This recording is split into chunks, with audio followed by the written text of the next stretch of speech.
Council tax is very interesting because it's not criminal to not pay. So it's not it's not criminal in its own right because it's just another thing that's been suppressed. It's another thing that's put upon us. And their system is about oppression. So if their system is built on oppression, which it is, and you can trace that back to the 1200s or even further, if it was 900, even the Dome, you could trace that back to Alfred the Great, where the Bible actually states that slavery is perfectly okay. So if you go back and you see all this, you'll suddenly see that whatever they do is perfectly okay. You see, the thing is, they've got this magic word called legal. War's okay, genocide's okay, as long as it's got the stamp legal on it. Council tax is legal. It's a legal system. It's perfectly okay in their world. But the point is, if you ever go to court about council tax, you're never in front of a magistrate. The councils hire the court for the day, and they employ a solicitor to act as a magistrate. That's why you'll never get a signed warrant come out of a magistrate's court. They daren't sign them. It's fraud. Gross negligence also is equivalent to fraud, which is quite a powerful maxim. And they know that they're in gross negligence about these sort of matters, so they're not allowed. They can't sign it. So when they come to your house to try and arrest you for non-payment of council tax, well, they can't arrest you because the police can't enforce an unsigned warrant. And you can ring up the police and ask them yourself.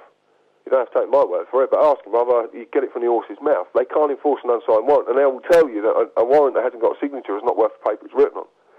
I've listened to what people have told me about council tax, and I know a friend of mine, he's not paid for 3 years, he just tells them to whistle. And they can come to the house with the police, but the police can't enforce the warrant, so he can't be arrested. The only time they can ever arrest you is if you're stupid enough to go to the court. Because when you go to the court, you're walking into a private building, you're not walking into a public building. Now, once you're in a private building, so if you're in a court and you actually say to the court, is this a public or a private building? Then they've got to answer you. Now, they've either got to answer you, they've either got to lie, or they've got to tell you the truth. And the majority will lie, and they say, well, no, this is public. And we say, well, how comes you've got private security guards who have no oath, so they have no security, so they have no authority. So, in principle, I could just walk straight into this place because it's a public building. Now, when you see that the courts all have company numbers because they're all trading, and you find out the court's fines office and there's actually a bank account set up with this, it's a very powerful account. But it's possibly one of got probably most money than any other account that's used. The courts are there to collect revenue. They don't give a shit about anything else. They don't care. They will prolong things. They will use things because their advocates, the solicitors, the barristers are all. As long as all these boys are being paid, that means that the law society is being paid, the court's being paid, and every ounce of that, they will extract money. They want you to sue people. They want you to have a compensation nation. That's why everything tick a box where it's appropriate, a compensation nation, because they make so much money from it. You might get a few quid out of it, but at the end of the day, the advocates are making hundreds of thousands of pounds every single day. And this is why they want these systems. So that's what the courts are. Well, the council tax is exactly the same. It's no different. And when you realise what people don't know what council tax goes on.